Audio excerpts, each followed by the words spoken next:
So hello guys, welcome back to another tutorial on coding compass. So today I'm going to teach about the string and boolean data types, that are simple data types. And yeah, some of you have asked, even my friends asked me what is this, some subscribe something. Yeah, I'll just say about that. These are called strings. We can just call them as strings. Strings equal to, we can just write anything, like anything. Subscribe to coding compass, and yeah, it says some error. If I put on it, see, we can just select it and put a pair of quotes over them. It may be single quote or double quotes, and if I just play it, nothing comes because now this a string. See here, variable string. Now this shows that this is a string. So this is all about the string. We can just print it using the print statement right here. And a string. And yeah, there are many things like string slicing. I'll just teach about them in the future videos. And yeah, you may be thinking, I'll keep on saying like future videos. So yeah guys, we can't explain every single topic in a single video. So we need some time to explain each and every topic. So these are all the strings. Strings are some numbers like SUBS. These are letters which are in fact stored in numbers only, like 1 2 3. It's just numbers. This is called ASCII table. I'll just show you in a later part of this video. Then this is called strings. Now another data type called, I just want to check it, right? I can just put the type.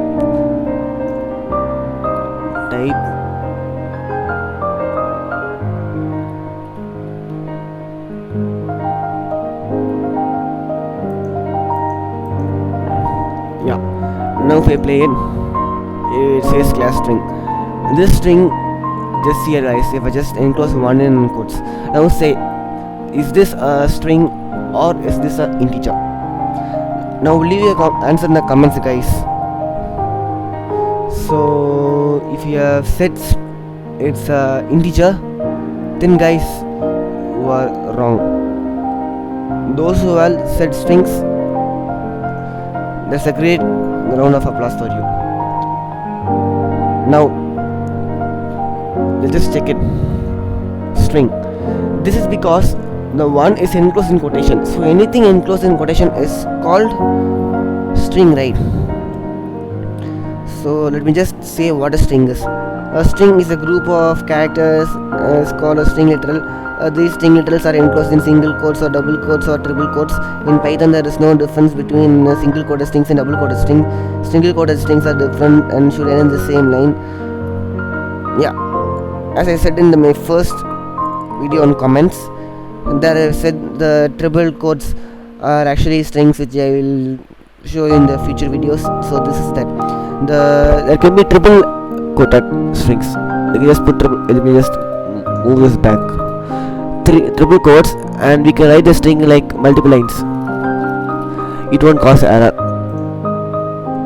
But instead, we just put a single quotation mark, and if you write means it will cause some error.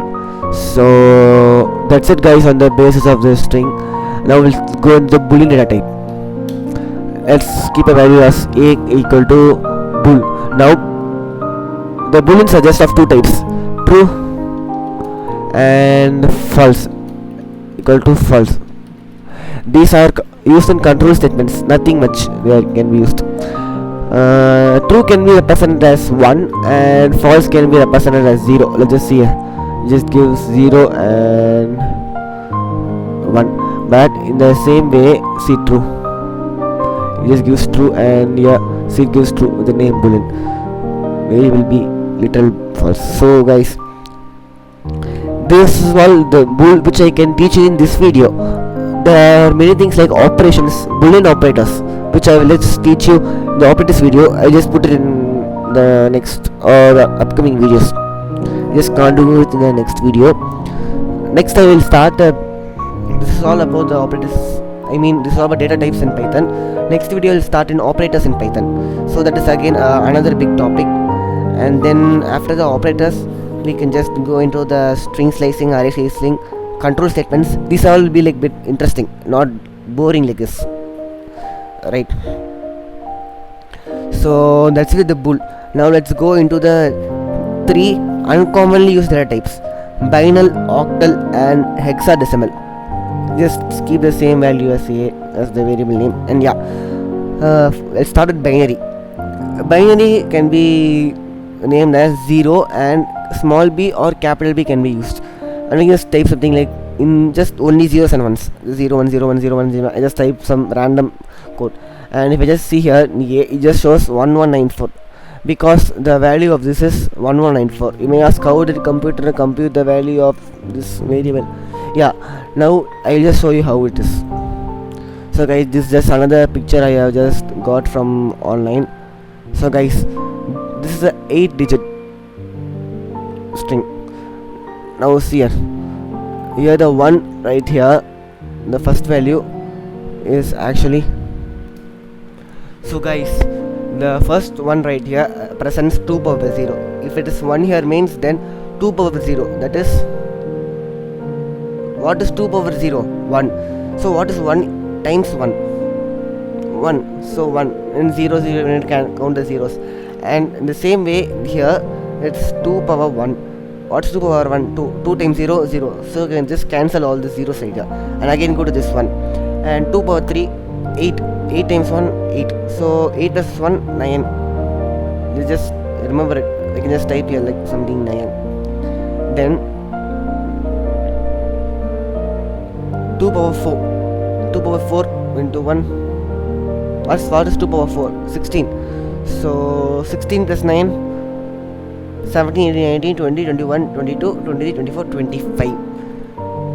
The same way 2 power 6. 2 power 6 is, I think it is 32. I think it's 32 or 64. We can just do it, right? As I just skipped it, caused some error. It will be 1, 2, 4.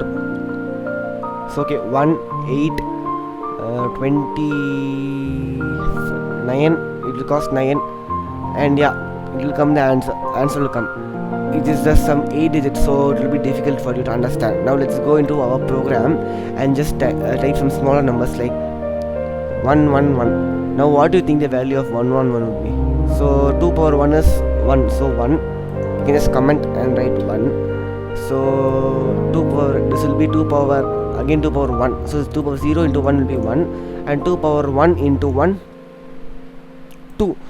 So plus 2, and 2 power 2 into 1, 4. So 4 plus 2 plus 1, 4, 5, 6, 7. So A should be 7. Yeah, this is how we can find the value of any decimal numbers. Now let's just go into ASCII table. This ASCII table is a very important table in Python. This is how every string is stored. Every string is stored in the form of some decimal numbers. So this is one of it, right? Now let's start. This 0 means null. These are all just we can't understand. This is just some keys in Python. Keys, not Python. ASCII table is common for each and every programming language, right? Only after 32 comes the real part. 32 will be for space, 33 for exclamatory symbol, and these are all for bunch of symbols.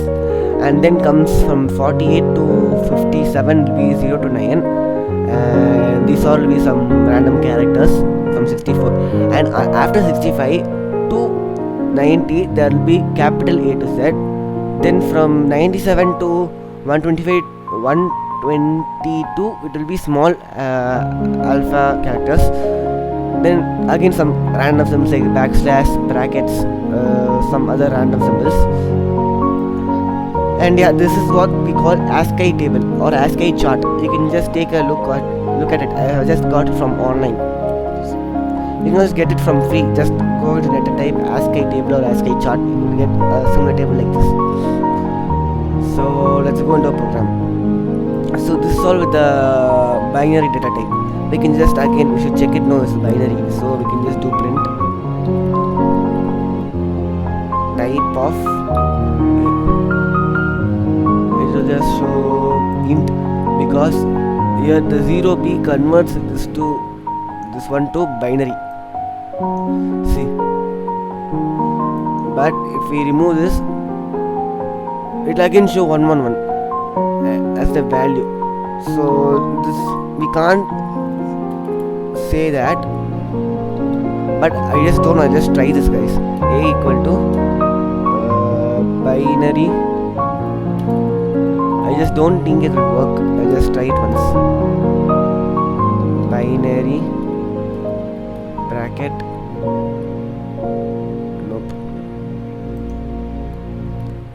Nope, guys, it's not working as I have expected. Yeah, we can't convert it. But these are just ways to express binary in integers. Now, as we have now learned binary, now let's go into the hexadecimal. So, hexadecimal. Okay, hexadecimal time contains base 16. In our language, we use base 10. We write anything like in 10 powers. Like a huge number, like 3 and after that 5 zeros. It can be represented as 3 into 10 power 5. Again, I can't write the 5 again here, so yeah, 10 power 5. But in the language here, there are just 2 data, so this 111 would be represented as 1. Just commented right a second. 1.11 times 2. This is how the scientific notations in binary are. The same way there are hexadecimal characters, which can be represented with 0 and x, small x or capital X, and we can write some numbers from 0 to 9 and A to F. These are 16 characters, right? 0 to 9 will be 10 and A to F will be 6. So 10 plus 6 will be 16. So we can just write something like just doing something, and A, B, C, D, E, F. If I just see the value here, it just gives a random value. I'll just backslash it. It's so big, right? And yeah, again the concept behind that is, this is again a chart. It's hard to read the binary number once its number of digits increases, so that's why the hexadecimal is invented. Again, I got it from online somewhere. So yeah, this is what the expression. 0 will be represented as 0 and 1 as 1, 2 as 2, 3 as 3, 4 as 4. Yeah. But in binary we use 2 powers, right? But in hexadecimal we use 16 powers. So manually we won't use hexadecimal, but in computers to display some large numbers we use hexadecimal. It just saves a lot of space. So this is all the hexadecimal. Now let's go into the octal. So octal is just, instead of 0x we can write 0 O. This contains values from 0 to 7. 0, 1, 2, 3, 4, 5, 6, 7. And yeah, if I just play it, I not play, just see, this is the value, and the octal JPG. Yeah, see, this is how octal is represented, just as we have did for the 2 value. Just find it 8 as it is in 8 numbers are there. It's 8 power 0. 8 power 0 into 3, 1 into 3, like that. We can just put it and write it. So this is how octal works. And guys, this is called one second, representation of octal in ASCII chart. So this is what, guys, probably no one can understand this. Even I can't understand, because we just don't use octal for writing this, because computer uses binary. So this is not used, but it's just made so that we can understand. So this is all between strings, bools, binary, octal, hexadecimal, data types in Python. So thank you guys for watching. Let's see again in another video.